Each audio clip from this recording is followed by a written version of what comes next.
Workers എത്ര ഉണ്ടായിരുന്നു, പിന്നെ ലോക്കലായിട്ട് ആരെങ്കിലും ഇൻവോൾവ് ചെയ്തിട്ടുണ്ടോ എല്ലാം നമ്മൾ വെരിഫൈ ചെയ്തിട്ടുണ്ട്. അപ്പോൾ ലോക്കലായിട്ടുള്ള ഒരാളും ഇതിൽ ഇൻവോൾവ് ആയിട്ടില്ല. അവർ 5 ആൾക്കാർ ഇനിയും മിസ്സിംഗ് ആണ്. അപ്പോൾ അതിന്റെ തെരച്ചിലാണ് ഇപ്പോൾ നമുക്ക് നടക്കാൻ പോകുന്നത്. സോ 4 സോണായിട്ട് തിരിച്ചിട്ടുണ്ട്. അതിലെ എങ്ങോട്ടാണ് ഡെബ്രിസ് കൂടുതലായിട്ടുള്ളതും എവിടെയാണ് സാധ്യത ഉള്ളതും അതനുസരിച്ചിട്ടുള്ള തെരച്ചിൽ. അതിനാവശ്യമായിട്ടുള്ള എക്വിപ്മെന്റ്സ് നമ്മളെടുത്തുണ്ട്, ഡോഗ്സ് നമ്മളെടുത്തുണ്ട്, ഫോഴ്സ് നമ്മളെടുത്തുണ്ട്. അത് വെച്ചിട്ട് ചെയ്യുന്നുണ്ട്. സോ ഗതാഗതം ഓൾമോസ്റ്റ് റീഇൻസ്റ്റേറ്റ് ചെയ്തിട്ടുണ്ട്. പാലത്തിന്റെ സ്റ്റെബിലിറ്റി ടെസ്റ്റ് ഒക്കെ നടത്തിയിട്ടുണ്ട്. So transportation has almost recover. അപ്പോൾ ഇത് ബാക്കിയുള്ള കാര്യങ്ങൾ നമ്മൾ അപ്ഡേറ്റ് കണക്കാണോ ഈ 5 പേർ?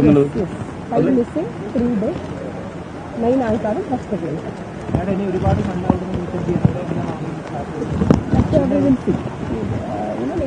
We will update. We'll keep you updated on all this.